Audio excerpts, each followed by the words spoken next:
On the morning of June 29, 1692, the iron-barred cell in the Salem jail that had confined 9 accused women was discovered entirely vacant.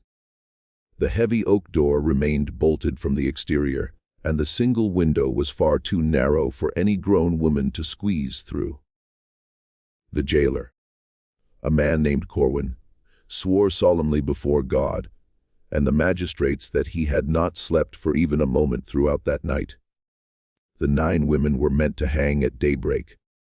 By the time Reverend Nicholas Noyes arrived to offer them a final prayer, the cell held nothing but 9 wooden spoons arranged in a flawless line across the stone floor, alongside a small pile of what the constable would later describe in a letter that mysteriously vanished from court records within a fortnight as hair. Freshly cut, damp and still warm to the touch of a trembling hand. What exactly transpired inside that cell between midnight and 5 in the morning has never received official acknowledgement from the Commonwealth of Massachusetts. The names of those 9 women were erased from the execution roster so completely that most historians today assume they were never even charged. Yet in the basement of the Essex County archive, inside a sealed box marked only with a date and the single word incident, documents survive that tell an entirely different tale. One of land, of money, of 3 men gathered in a cellar at midnight, and of a pact made by 9 desperate women that would compel their descendants into silence for over 3 centuries. Before we proceed with the story of the 9 women of Salem, if you appreciate dark American mysteries, explored with the thoroughness they merit, take a moment to subscribe to Liturgy of Fear and activate the notification bell. Also, let me know in the comments which state or country you're listening from tonight.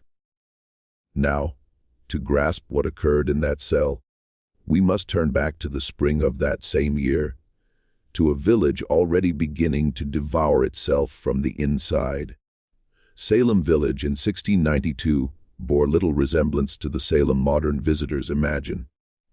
It was not a town of charming wooden homes and cobblestone streets. It was a poor, wind-scarred farming parish of perhaps 550 souls, situated inland from the wealthier port of Salem town, with which it had been locked in legal and religious conflict for nearly 2 decades. The village desired independence. The town denied it.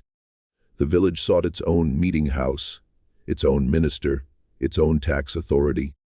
But the town ruled that Salem Village was a subordinate parish and would remain so. From that long simmering resentment arose 2 factions. On one side stood the Putnam family and their allies, farmers of the western uplands whose fortunes had been steadily declining for a generation as Atlantic trade enriched the eastern merchants. On the other side stood the Porter family and their allies, bound by marriage and commerce to Salem town, to the shipping trade, and to the new economy rising out of Boston and Marblehead. For nearly 20 years, these 2 factions had clashed over every pew assignment, every tax levy, every ministerial appointment, and every disputed boundary line. By the winter of 1691, the hatred between them had become the defining reality of village life. Children learned to cross the common ground by a particular path, because the other route led past the home of a family whose name their fathers had forbidden them to speak. Women learned not to sit beside certain other women at meeting, as a generation of grievances sat between them on the benches. Men learned to carry a club when walking the roads after dark, not from fear of wolves or bears, though those still prowled the village edges, but from fear of their own neighbors. It was during that winter, in the parsonage of Reverend Samuel Parris, that 2 young girls, Betty Parris and Abigail Williams, began to exhibit what the village physician, William Griggs, could only describe as the hand of the evil one. They convulsed on the kitchen floor, spoke in voices not their own, deep, scraping voices that seemed to emanate from behind their teeth rather than from within their throats, and complained of being pinched, pricked, and bitten by unseen hands. Marks appeared on their arms and legs, small red welts no one had witnessed being inflicted.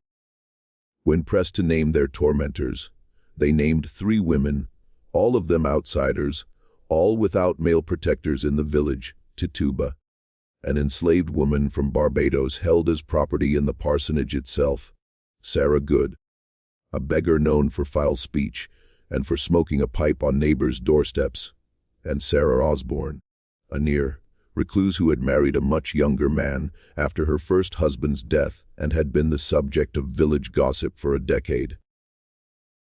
Within weeks, the circle of accusers had expanded beyond those 2 girls to a company of 7, then 12, then more. Within months, it had consumed all of Essex County. Respectable farm wives stood in the meeting house and collapsed to the floor, crying that a neighbor's specter was tormenting them from across the room. Children of 11 and 12 testified under oath to things they could not possibly have witnessed, and the magistrates, John Hathorne and Jonathan Corwin, dispatched from Salem town to investigate, made a fateful decision in the first week of March. They decided that the girls were telling the truth, and that the spectral evidence they offered, visions of the accused tormenting them, in forms invisible to anyone else, would be accepted in the preliminary examinations. This was a decision without precedent in English common law, a decision that would within 6 months put 150 people in chains, and a decision that, as certain men in the Putnam family quickly realized, could be steered. By the time the Special Court of Oyer and Terminer was convened in June of 1692, under the authority of the new royal governor, Sir William Phipps, more than 150 people had been accused, and the jails of Salem, Ipswich, Boston, and Cambridge were overflowing. The Salem jail itself was not a building designed for that purpose.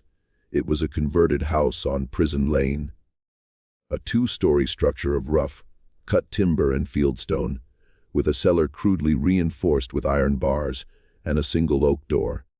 The air in that cellar was said to be so foul during the summer months that the jailer's wife refused to bring the prisoners their meals, sending instead a serving girl of 14 who covered her face with a vinegar-soaked rag each time she descended the steep, wooden steps.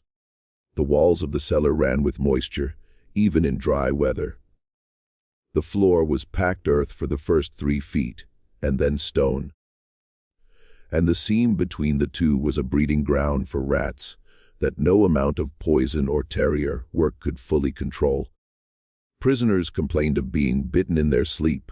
Several of the older women developed sores that would not heal. The smell, according to a letter written that June by a visiting minister from Ipswich, was unlike anything he had ever encountered. A compound of human waste, rotting straw, standing water, and something else, something sweeter and more intimate he could not identify, and prayed never to encounter again. The women held there in June of 1692 were chained by the ankle, not to each other, but to iron rings driven directly into the stone walls. This was not standard procedure.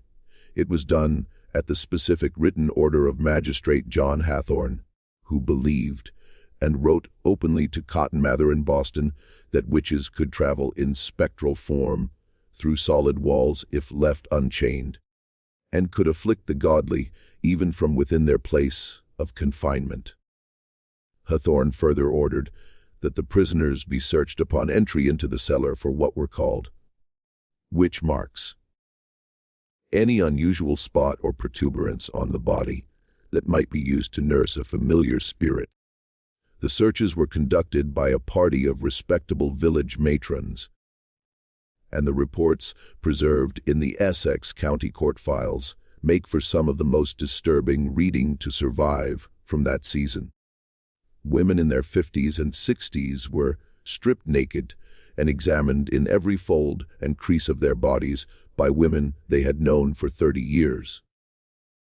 Women who had stood at their weddings. Women who had helped them bury their children. The searches took on average 2 hours. The searched women were returned to the cellar, without their undergarments, which were retained as evidence. They sat on the stone floor in their torn shifts, some weeping, some praying, and some staring at the low ceiling in a silence their fellow prisoners found more frightening than any tears. The 9 women in the cell on the night of June 28th were not, for the most part, the women whose names we remember today from the Salem trials.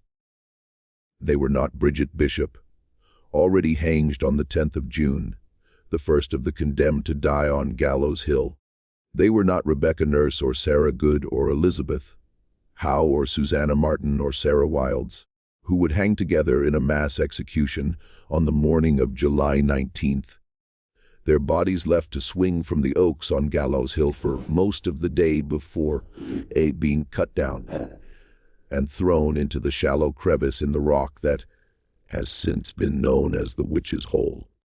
The 9 women in that cell on the night of June 28th were, according to the surviving jail ledger, Mary Osgood of Andover, aged 55, wife of Captain John Osgood, a man of considerable standing in the militia, Hannah Carrier of Andover, aged 38, whose mother Martha Carrier would hang on August 19th and whose own name would later be quietly struck from the records, Abigail Faulkner, daughter of a minister, aged 33, pregnant by several months and visibly so, Martha Emerson of Haverhill, aged 29, Sarah Cloyce of Salem Village, aged 51, sister of Rebecca Nurse, whose composure in court had been both remarked upon and feared, Mary Toothaker of Billerica, aged 40, Rebecca Eames of Boxford, aged 48, Deliverance Hobbs, whose age is given in the ledger as about 40, but who was in fact closer to 35,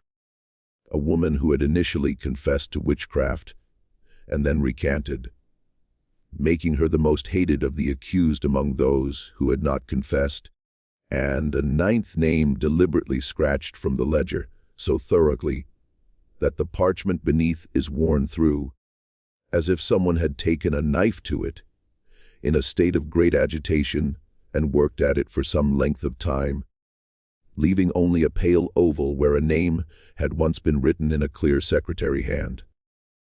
What these 9 women had in common was not, as one might first expect, their poverty or marginal status.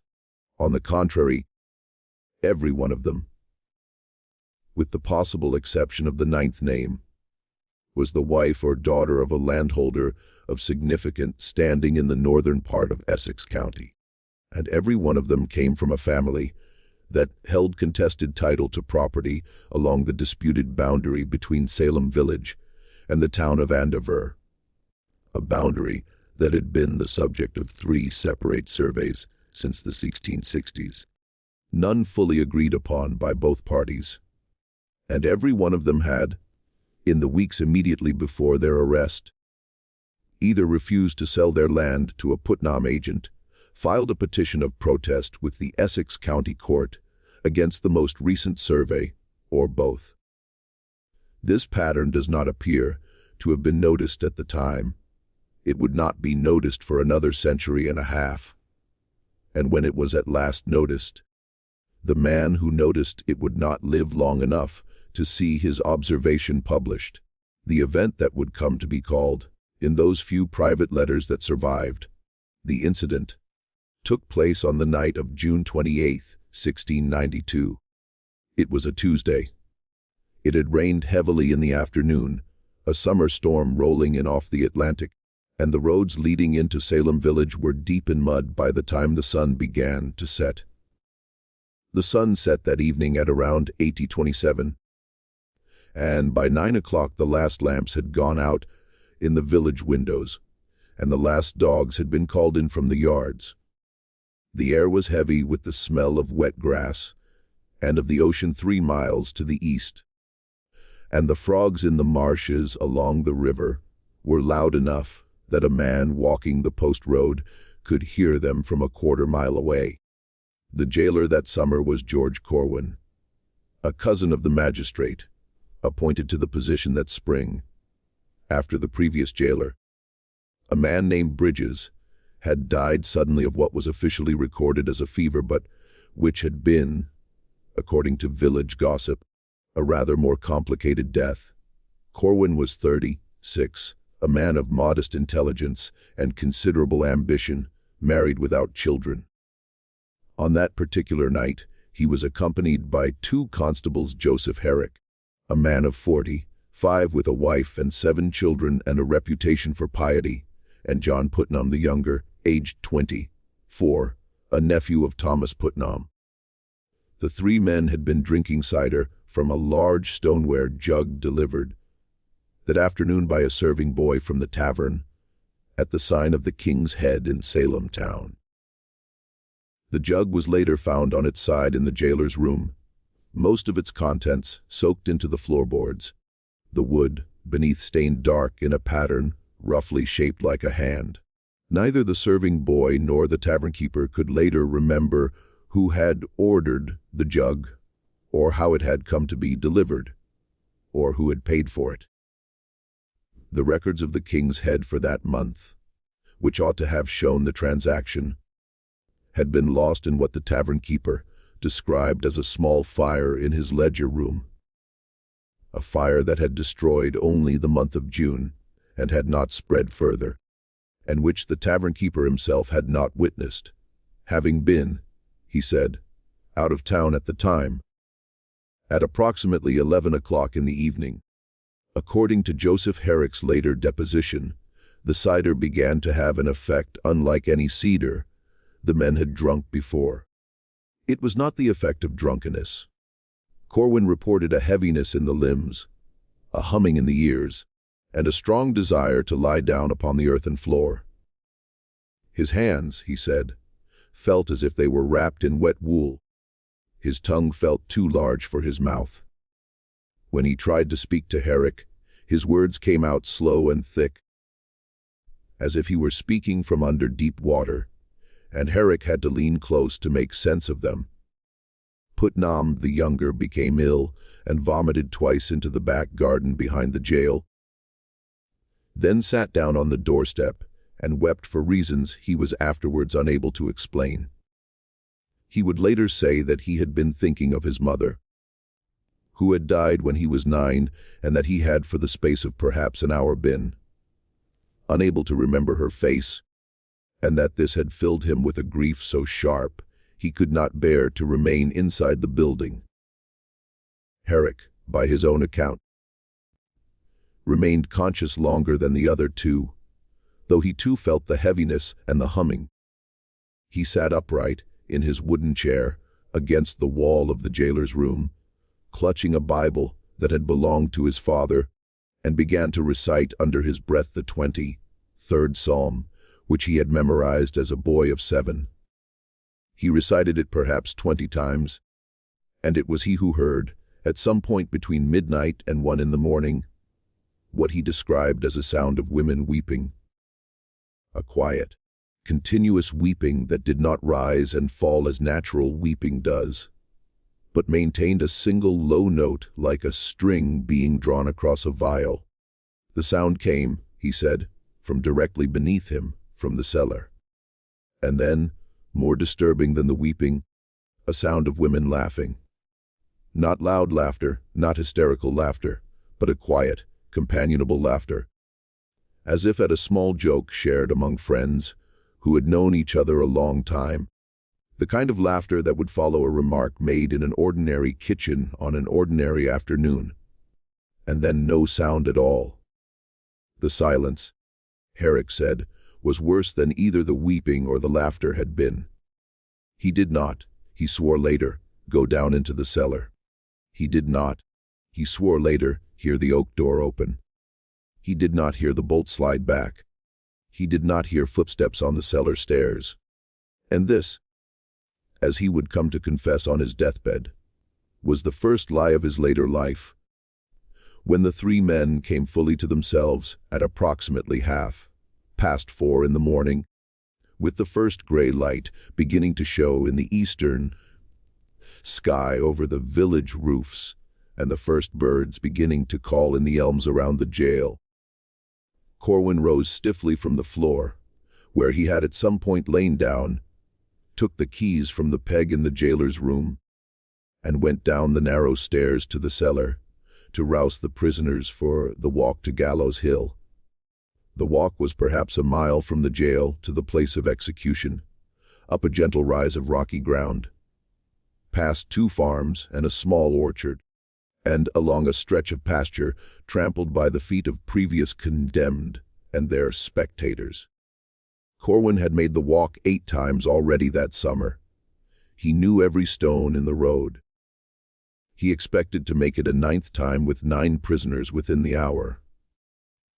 He unlocked the heavy oak door of the cell and found it as I have described. The ankle chains were not broken, but unlocked and laid neatly on the stone floor beside the rings in the wall. The keys to those ankle chains hung as they'd always did on a peg in the jailer's room, 2 floors above, behind a door bolted from the inside. The 9 wooden spoons lay in a perfect row in the center of the floor, evenly spaced, their handles all pointing toward the door. The small pile of hair lay beside them, and there was nothing else. No bodies, no torn clothing, no marks on the walls, no mud on the floor to suggest that the women had been dragged out through any passage. The single high window, too narrow for even a small child to pass through, was still shuttered and barred. Corwin sat down on the stone floor of the cell and did not speak for nearly an hour. When he at last rose, he went upstairs, told Herrick and Putnam what he had found, and then the 3 of them stood in the jailer's room in silence for a long time before any of them dared to speak. It was Herrick who spoke first, and what he said, according to Corwin's later private statement, was this: "We must agree now on what we saw before anyone else is told." In the decades that followed, Salem Village tore itself apart over what had happened in 1692, and the 9 women of the incident were absorbed into the larger horror of those months so completely that their names were rarely spoken aloud, except among the families themselves, and not often even then. The parish records show that by 1697, 5 of the 9 families had relocated, 3 to Connecticut, 1 to the province of New York, and 1 to a settlement in what is now southern Maine. The 6th family, the Osgoods, remained in Andover, but ceased attending any organized church until the 1730s, and when they did at last return to church attendance, it was to a church of a different denomination in a different town under a minister who had no knowledge of the family's history. The 7th family, the Cloyces, continued to petition the General Court for restoration of their property rights until 1699, at which point Peter Cloyce, husband of Sarah, died suddenly of what his physician described, in a phrase that would recur several times in this story, as softening of the brain. After his death, no further petitions were filed by the Cloyce family.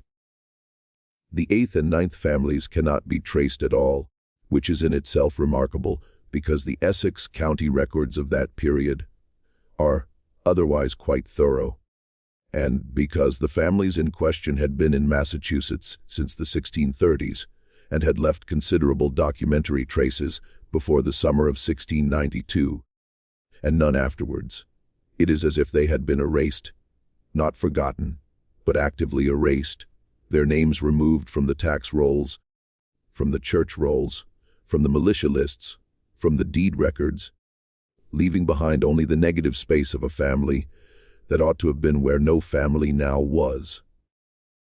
What did survive, however, is a series of letters written between the Reverend Increase Mather in Boston and a merchant in Salem town by the name of Philip English. English had himself been accused of witchcraft in April of 1692, had escaped from the Boston jail with his Wife Mary, by the intervention of friends and the payment of certain sums to certain jailers, and had fled to New York, from which he wrote in October of that year asking Mather a single carefully worded question.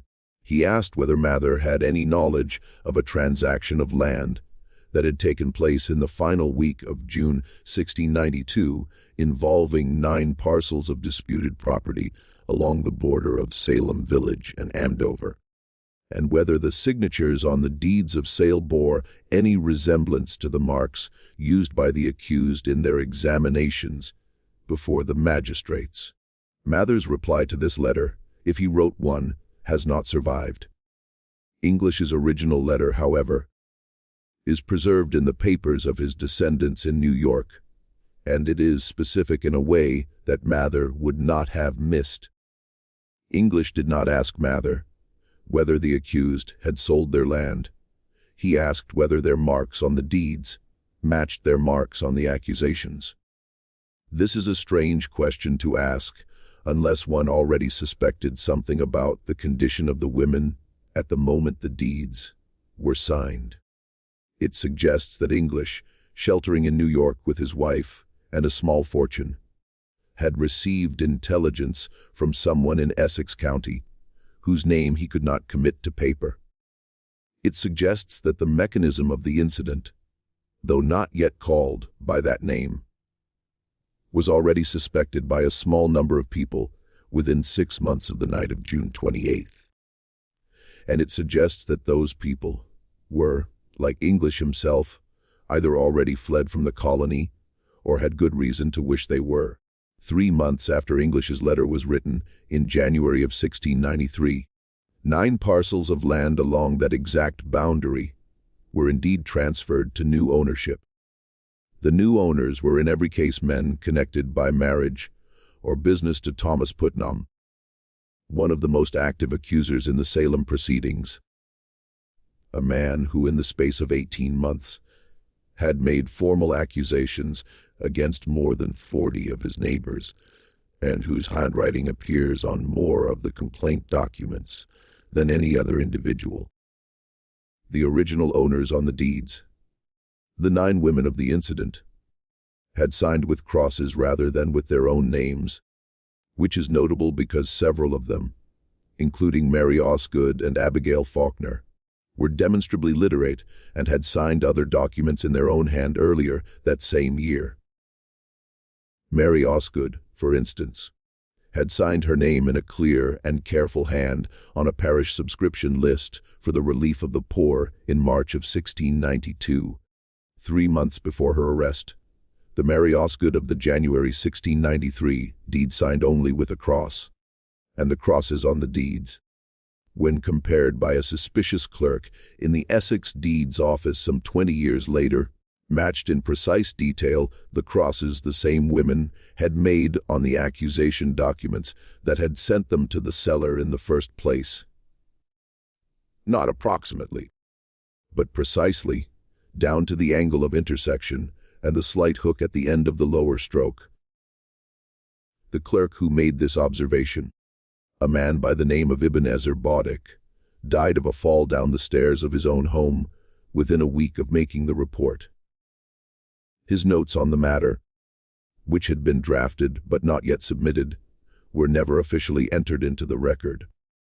His widow, questioned afterward by a neighbor who had been a friend of her husband, said only that in the days before his death he had been unable to sleep and had walked the rooms of the house from midnight until dawn, murmuring about crosses and signatures and a cellar he had never himself seen.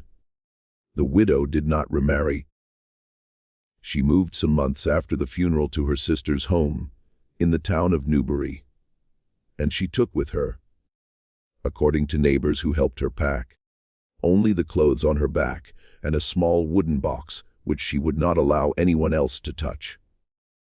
If you are as disturbed by this as I am, take a moment now to hit the like button and let me know in the comments which part of the story has troubled you most. Your thoughts help more people find these forgotten histories. and every comment tells the algorithm that stories like this deserve to be seen. The investigation into what had truly happened on the night of June 28th began in a quiet and unofficial way in the year 1710, when the General Court of Massachusetts passed an act reversing the attainders of many of those convicted in the Salem proceedings and granting financial restitution to their families. The families of the 9 women of the incident did not apply. This too was remarked upon at the time, and a clerk named Samuel Sewall, who had himself served on the original court of Oyer and Terminer, and who had in the year 1700 stood in silence in the Old South meeting Boston while his pastor read aloud his public repentance for his role in the trials, wrote in his personal diary that he had made inquiries and had been unable to locate a single living relative of any of the 9.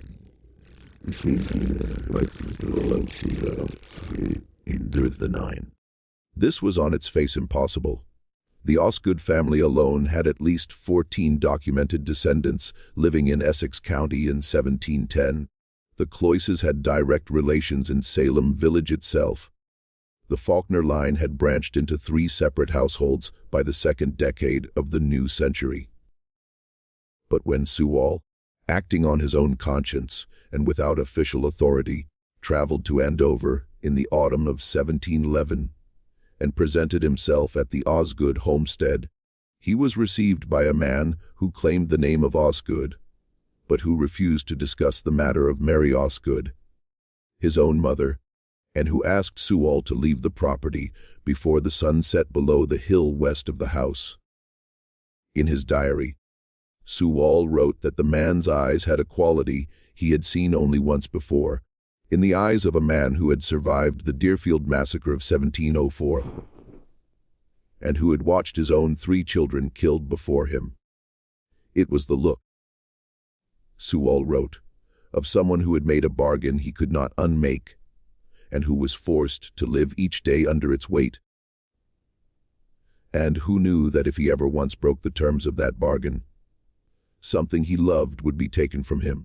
Sewall made further inquiries over the following 2 years. He was a careful man, whose public repentance for his role in the trials had been sincere and costly, and he did not rest easily at the thought that there was some further wrong within the Salem matter, that he had never been told, and that he himself might have unknowingly facilitated in his capacity as a magistrate.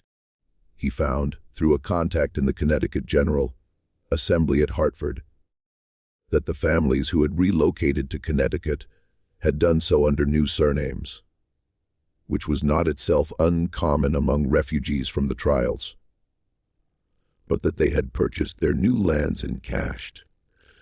Out of farms that would have been impossible for them to have saved from the farms they left behind in Essex County. The Osgoods had held a farm worth perhaps £60 at the time of Mary Osgood's arrest.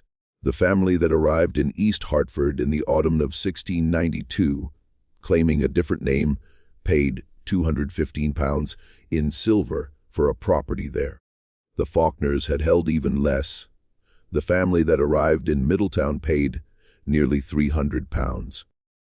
The Cloyce descendants, who relocated to a town on the Thames River in eastern Connecticut, arrived with sufficient capital to begin a small iron foundry, a venture requiring upfront investment far beyond what any Massachusetts farming family of their rank could reasonably have possessed. He found through a correspondent in New York that the one family that had gone south had also taken a new name, and that the head of that household, a man who had been a cordwainer in Andover, and whose trade could not possibly have supported his family at the level the New York record suggested, had arrived in Manhattan with enough money to open a small import business, which by 1715 had become a large import business entangled through credit and shared ventures with several of the leading merchant houses of the city, including certain houses connected with the Putnam interests in Boston, and with men whose names Sewall did not commit to paper, but whose initials, written in the margins of his notebook, in a careful hand correspond to two members of the Royal Governor's Council sitting in 1711.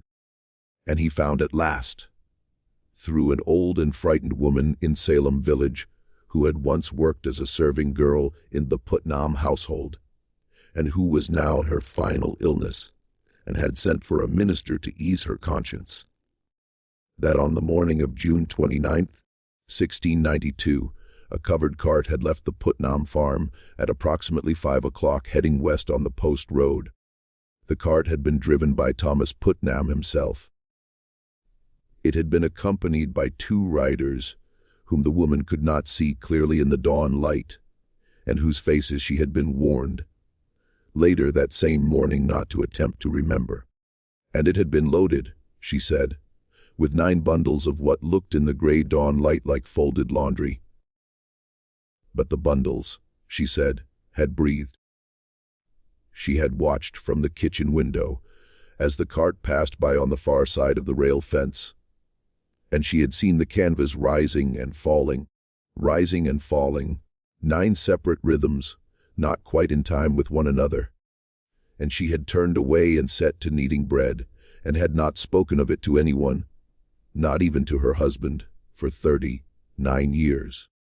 She had held it inside her, she told Sewall, for so long that when at last she spoke the words aloud, she could not be sure whether she was remembering the thing itself or remembering the many thousand times she had remembered it.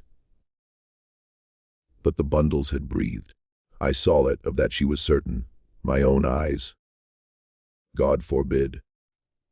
Sewall noted in his diary, at the end of his account of this interview, that the old woman had died 2 nights after speaking with him, in her own bed, of what the attending physician called a stoppage of the heart. The minister, who had heard her final confession, the man who had brought her to Sewall, died 3 weeks later of a fall from his horse on a stretch of road he had ridden every week for 20 years. Sewall never published his findings. He could not, because the implications were too dangerous for the fragile peace that had been restored to Essex County after the trials, and because the men who would have been implicated, though several were by now dead, had powerful descendants who still sat in the general court, in the pulpit, on the magistrate's bench, and in the counting houses of Boston. He confined his investigation to a bound notebook of good calf leather, which he placed at some point in the 1720s inside a locked drawer in his personal library in Boston. He told his son, the second Samuel Sewall, that the contents of the drawer were not to be read by any living person, and that if the house should ever pass out of the family, the drawer was to be emptied and its contents burned unopened. The second Samuel Sewall kept this promise. The third did as well. The notebook would not be opened again until 1843, when a great-great-grandson of the original, a young divinity student at Harvard named Jonathan Sewall Rogers, broke the lock in search of a particular sermon he had been told was kept there. A sermon by the original Samuel Sewall on the text of the 90th Psalm, which the family believed to be preserved among his private papers. What Jonathan Sewall Rogers found, instead, was the notebook, and inside the notebook, tucked between 2 pages that dealt with the old man's inquiries into the incident, was a single folded sheet of parchment that did not appear to be in Sewall's hand. The parchment was an affidavit, signed by the Constable Joseph Herrick in the year 1717, which is to say the year of his death. Herrick had dictated it, the affidavit stated, to a reverend in Wenham named Joseph Jerish, because he had been unable to die without confessing what he had seen on the night of June 28, 1692. He had come to the reverend on a Tuesday morning in February of 1717, a man of 70 years by then, his body thin and shaking, with what he called a sickness of his bones, and he had asked to dictate a confession on condition that it not be read to anyone until after his death. The Reverend Garish, Recognizing that the man was not long for this world, had agreed. Herrick wrote, or rather, the Reverend Jerish wrote for him, that he had not in fact remained in the jailer's room that night. He had gone down the cellar stairs at some point after midnight, drawn by the sound of the weeping, and then by the sound of the laughter, and he had done so against the specific instructions of George Corwin, and against what remained of his own judgment. He had moved in his stocking feet, he said, without his boots, so as to make no sound on the wooden steps. He had carried no light. He had held his father's Bible in his right hand as a talisman and a shield. The oak door of the cell had been unbolted when he reached the bottom of the stairs. It stood slightly ajar, and a faint light, a light the color of a candle but steadier than any candle he had ever seen, came from inside. The chains on the ankles of the 9 women had been unlocked and neatly coiled on the stone floor. And standing inside the cell had been 3 men he recognized. One was Thomas Putnam. He stood near the door with a small lantern in his hand, the kind used in barns and outbuildings, and he was looking at the 9 women with what Herrick described as the expression of a man counting his sheep before a sale. He nodded once to someone out of Herrick's line of sight. One was the village constable superior, a man he declined to name in the affidavit, but described only as a figure of high office in Essex County, a man whose voice Herrick recognized from having heard it pronounce sentence in the courthouse not many days before. The man was standing slightly behind Putnam, with his hands clasped in front of him, and he wore, Herrick said, the coat he had worn on the bench. He had not taken the trouble to change his clothing for this particular work. Herrick's refusal to name this man is the most heavily commented upon feature of the affidavit in the 2 transcriptions that survive, and has been the subject of several scholarly conjectures, none of them yet proven. The list of men who held high office in Essex County in June of 1692, and who could have been present at that hour, is not long. It is perhaps 6 names. 5 of those names are still honored today in the naming of streets, schools, and charitable foundations. The 6th has been largely forgotten, and is the name that most of the researchers who have considered the question have privately settled upon, though none has yet been willing to publish the conclusion. And one was a man Herrick had never seen before in his life. A man in a dark travel cloak. A man whose face Herrick could not now, even on his deathbed, even under the weight of his coming judgment, quite bring himself to describe, except to say that the man was carrying a leather satchel about the size of a small traveling bag, and that the leather satchel was moving. It moved, Herrick said, in a slow and regular rhythm, as if something inside it were breathing. But the rhythm was not quite the rhythm of breath. It had pauses in it where no lung would pause. It had quickenings in it where no lung would quicken. The man in the cloak, Herrick said, held the satchel at his side, as if he had been carrying it for a very long time, and had grown used to its movement. The women in the cell, Herrick wrote, were sitting in a row on the stone floor, not speaking, not weeping, not moving. Their wrists had been bound one to the next with lengths of what looked like ordinary rope, but which, Herrick said, made no sound when the man in the cloak gestured for them to rise.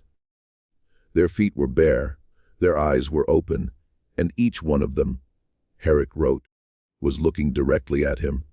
Not one, all of them at the same moment, as if they had all 9 of them known before he had known it himself that he was there at the foot of the stairs.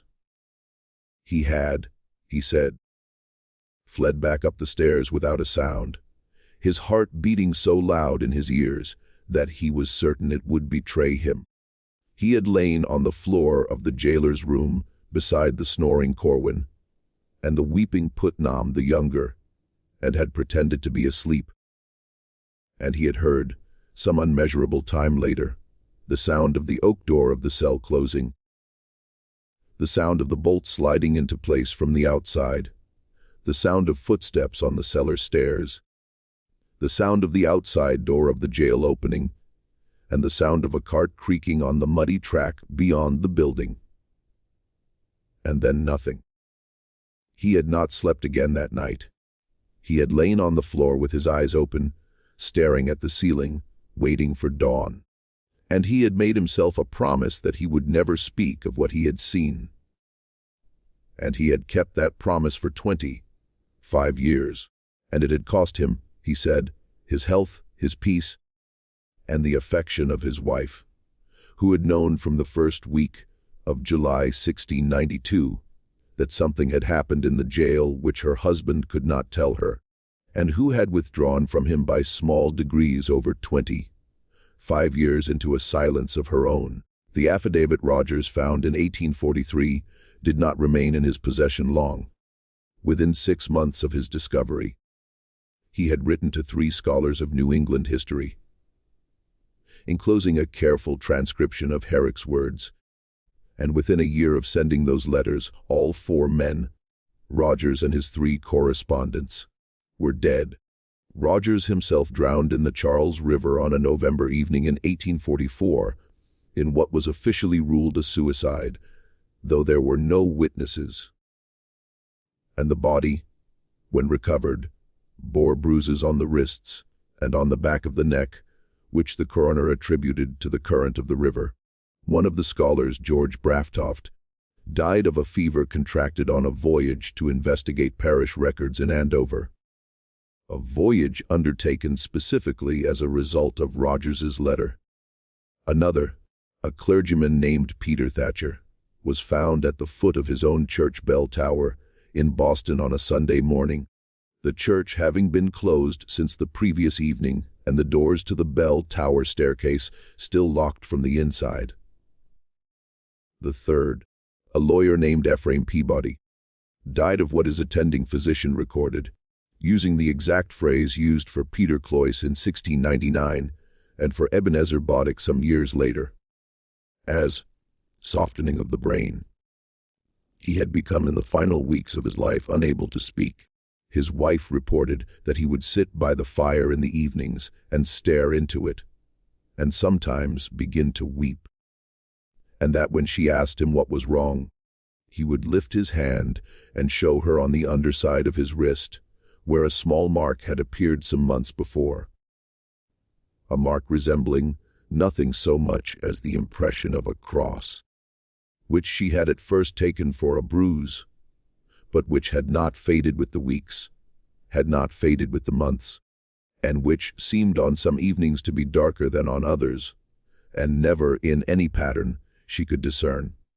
The original notebook of Samuel Sewall was returned to the Sewall family papers and deposited in 1879 with the Massachusetts Historical Society, where it remains today and where any scholar may request to examine it.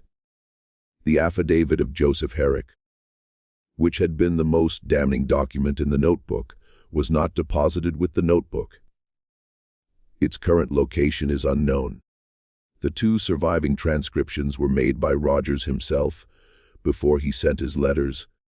They are held now in private collections and have been viewed by a handful of researchers, each of whom has, for reasons that are not always documented, chosen not to publish their findings.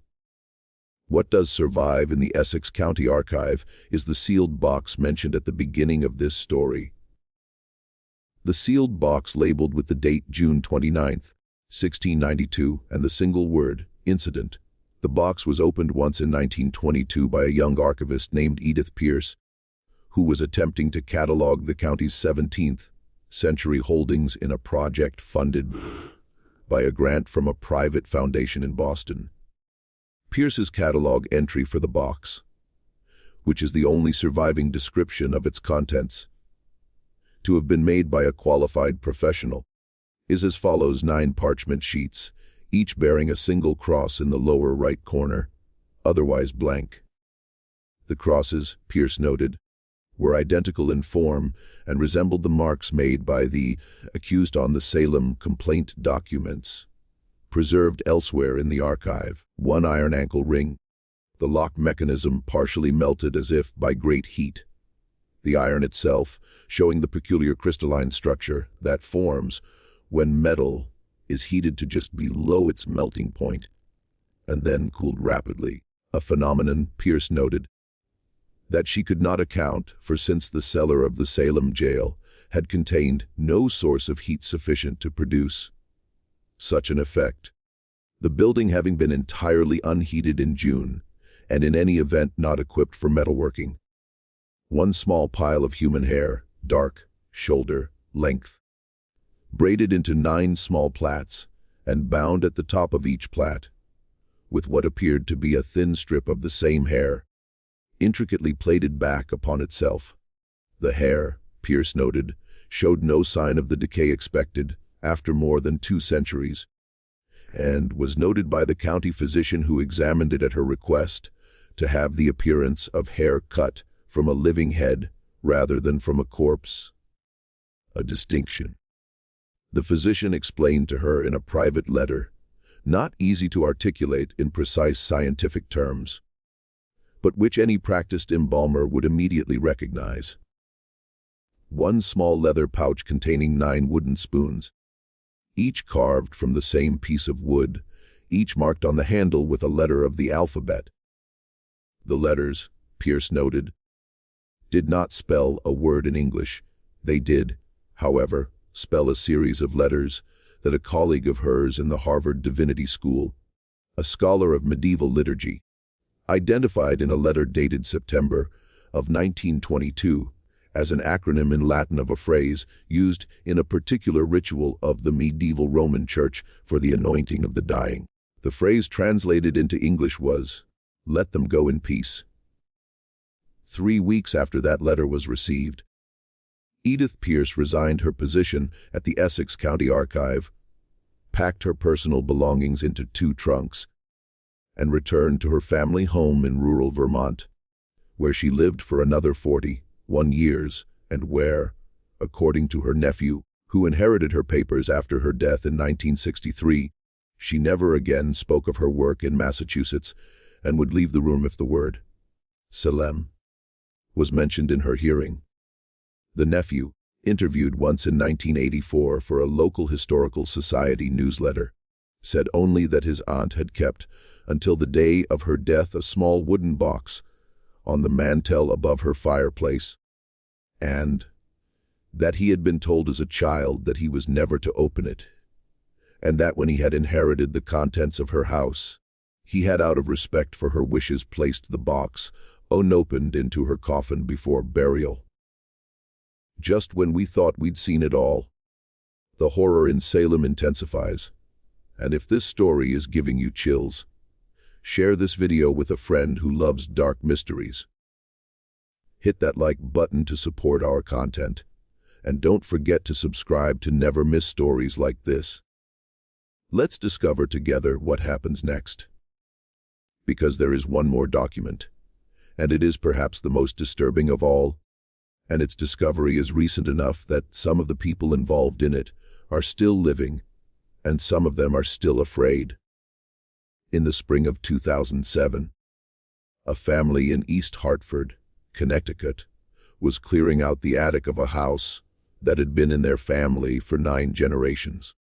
The house had been purchased, according to the town records of East Hartford, in the autumn of 1693, by a couple who had arrived from Massachusetts with, according to local tradition, no prior history and considerable silver. The couple had given their names as Thomas and Mary Barker, and had told the neighbors, when asked, that they had been married in Boston and had decided to start afresh in Connecticut after a loss in the family, which they preferred not to discuss. They had paid £215 in silver for the house and the 50 acres of land that came with it. They had lived quietly for the rest of their lives. They had had 4 children.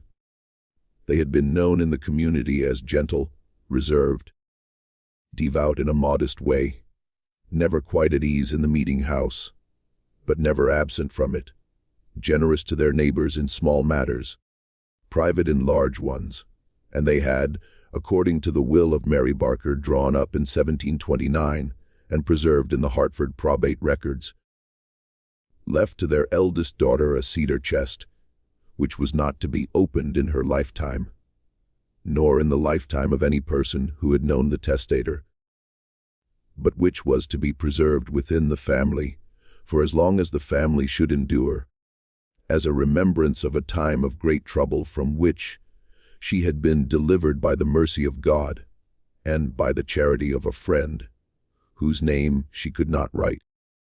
The cedar chest had been passed down through 9 generations. It had been opened at various points over the centuries to have additional items added to it. By 2007 it contained, in addition to the original contents, a Civil War pension certificate, a bundle of love letters from the 1920s, a christening gown from the 1950s, and a folded wedding dress from the 1980s. Beneath all of these, resting at the very bottom of the chest, wrapped in what appeared to be a linen shift of extreme age, was a small bound volume approximately the size of a modern paperback. The cover was made of what appeared to be aged brown leather, but on closer inspection by a conservator at the Binek Library at Yale University, to whom the family brought the volume for authentication, was determined to be something other than leather. The conservator's private report, shared with the family but not published, concluded only that the material was organic in origin, was not the skin of any commonly available animal, and showed structural characteristics consistent with human dermis that had been tanned using methods known to have been in use in New England in the late 17th century. The pages of the volume were filled with a small but careful handwriting in a form of English that a linguist at Yale dated to the last decade of the 17th century, consistent with the education and likely age of a literate woman born in the 1630s. The volume was a diary. It had been kept, according to the opening page, by a woman whose name was written there in full in her own hand. Her name was Mary Osgood, beginning the diary on the 1st of July, 1692, which is to say 2 days after the night she had disappeared from the Salem jail, and 3 days after the night on which she had been scheduled to hang. The diary was not long. It covered a period of approximately 11 months, ending in May of 1693. It described in careful and sometimes beautiful prose the life of a woman beginning again in a new place with a new name, with a husband she had married by arrangement some 6 weeks after her arrival in Connecticut, a widower named Thomas Barker, whose first wife had died in childbed and who had been told only that his new wife was a respectable woman from Massachusetts who had suffered a terrible loss, with the community that asked her no questions, because man in the drama travel cloak cloud. After we no travel cloak had, she wrote, sent word ahead, and the community had been given to understand that certain newcomers would arrive that autumn whose pasts were not to be inquired after. The diary described her daily work, the long Connecticut winter of 1692, the slow return of something like peace. She wrote of learning to love her new husband, a man who never once asked her about the name she no longer used, and who accepted with a quiet patience more moving to her than any declaration of love could have been the fact that his wife sometimes woke in the night weeping and could not tell him why. She wrote of cooking, spinning, the small church at the end of the lane, the neighbor woman who brought her a basket of apples in the first week of September and asked her no questions beyond whether she preferred to bake them or eat them fresh. She described the other 8 women who had settled in towns and villages within a day's ride of one another across the Connecticut River Valley, and whom she saw in various small gatherings over the course of that year. They met in one another's kitchens under the pretext of visiting and spoke of ordinary things.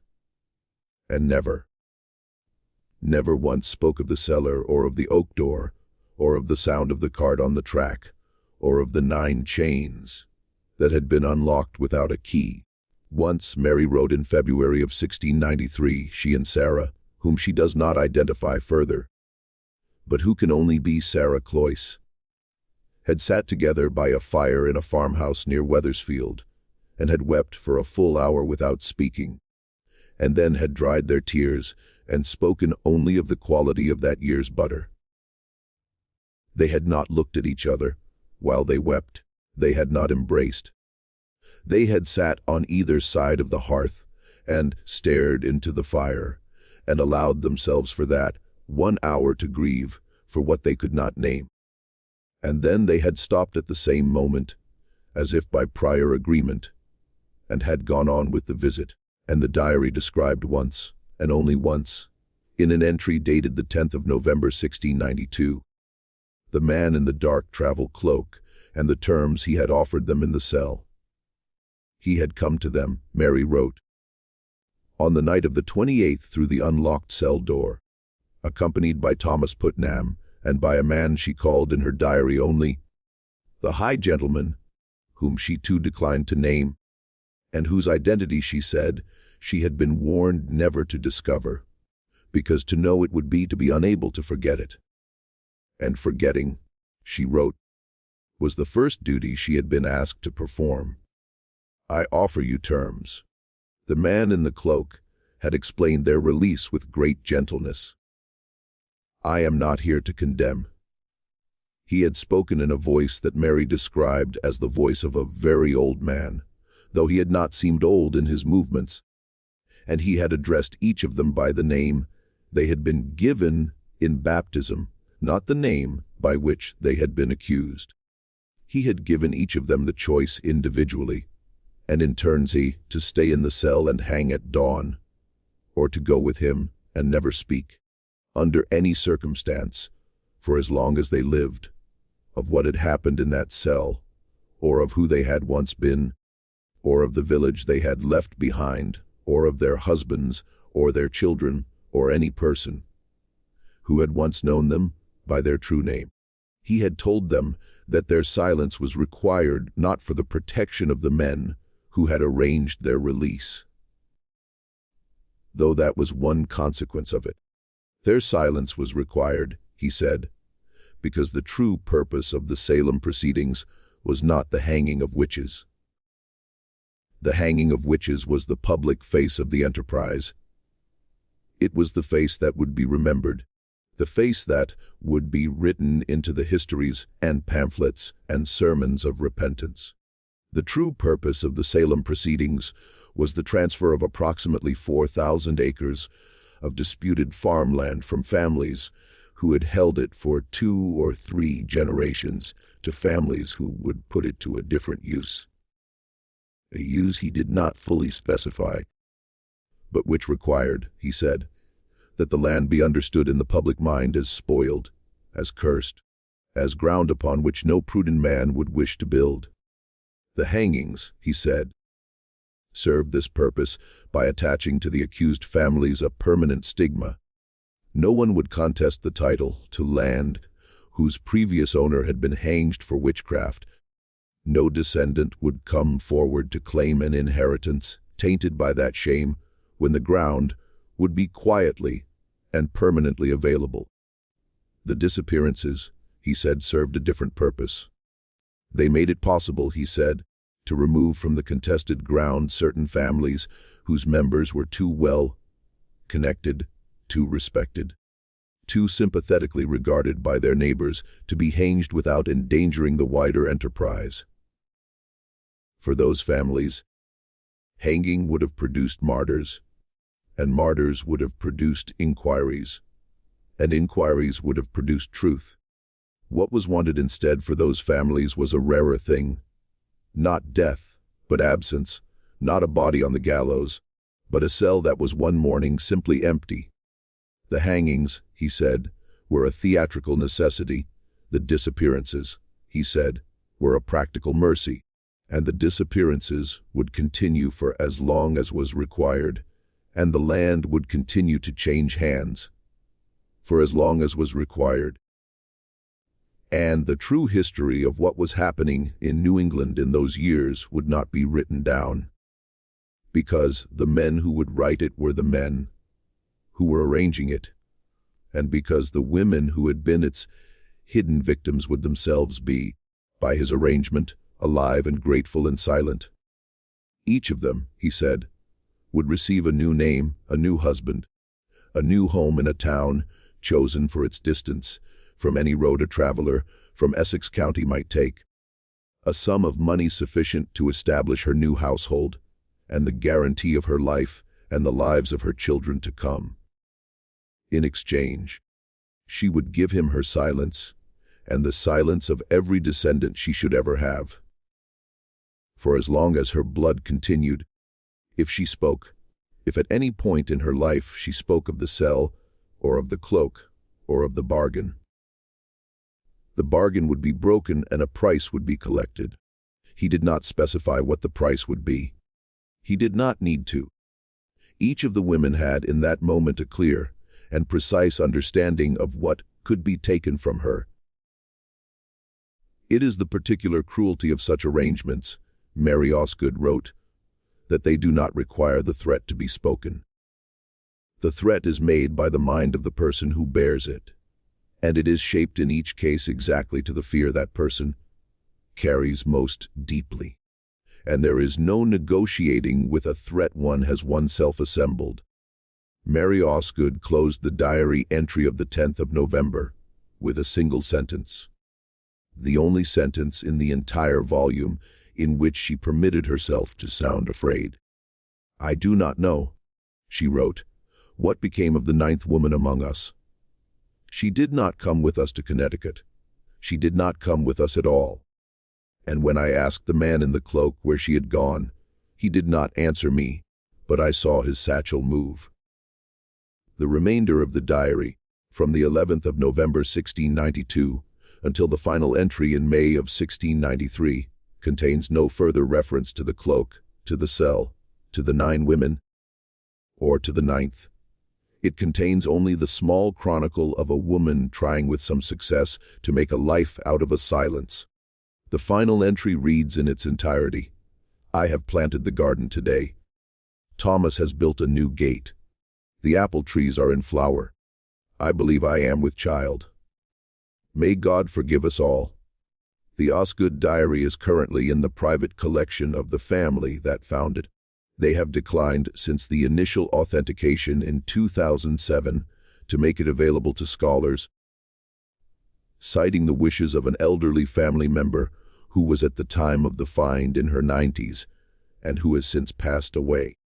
The family has declined since her passing to revisit the decision. A partial transcription made by the Yale conservator during the brief period in which the volume was in his care for authentication exists in limited academic circulation and has been the subject of 2 doctoral dissertations, both of which were quietly withdrawn before publication, one by a student at Boston University and one by a student at a seminary in Philadelphia. The names of the 2 doctoral students are a matter of record for anyone who wishes to search the dissertation registries for the years in question. Both are still living, and both have moved into fields of study unrelated to their original subjects. Neither will return calls on the subject of Salem or of the Osgood diary or of what the man in the cloak may have meant when he said that the land would be put to a different use. The Essex County Archive still holds the sealed box, and the box is still labeled Incident. And the contents of the box, according to a phone call I made in the course of preparing this story to the present day archivist, are still exactly as Edith Pierce described them in 1922, down to the 9 parchment sheets and the iron ankle ring with its partially melted lock and the 9 small plaits of hair, which, according to a recent privately funded examination, still show no sign of decay. More than 330 years after they were cut, the 9 parcels of land along the Salem Village and Andover border have changed hands many times over the following 3 centuries. They are today, in whole or in part, the sites of a regional shopping mall, a private school, 2 cemeteries of which one is closed to new interments, a stretch of state highway, and a small industrial park, which has had over the years 3 separate owners, each of whom has sold the property within 5 years of acquiring it. None of these places is regarded in local tradition as haunted. None of them has ever been the subject of any unusual report. No ghost story attaches to any of the 9 parcels. No historical marker indicates what happened on any of them. The land, as the man in the cloak is said to have promised, has done what was required of it, and has been forgotten. And its forgetting is perhaps the most thorough thing about the entire affair. What this story shows us, perhaps, is that the most terrifying thing about Salem was not what we were told. It was not the hysteria of the accusers, or the cruelty of the judges, or the superstition of a frightened colonial village, huddled against the dark forest at its edge. The most terrifying thing about Salem was that beneath all of that, beneath the visible horror, there was a second horror. Quieter, more patient, more interested in property than in souls. And that this second horror has never been prosecuted, never been named, never been fully acknowledged, and never, so far as we can tell, gone away. Every generation since the Osgoods boarded that card in the dawn of June 29, 1692, has produced its own men in dark travel cloaks, its own quiet transfers of land, its own families who learned, as Mary Osgood's descendants learned, that there are certain questions which are not to be asked, and certain names which are not to be spoken, and certain cedar chests which are not to be opened, not in your lifetime, nor in the lifetime of any person who might remember. And perhaps somewhere there is a 9th woman still, or the memory of one, in a satchel that still moves. What do you think of this story? Do you believe everything was revealed? Do you think the 9th woman ever truly left that cellar? Leave your comment below. If you enjoyed this tale and want more horror stories like this, subscribe, hit the notification bell, and share with someone who loves mysteries. See you in the next one.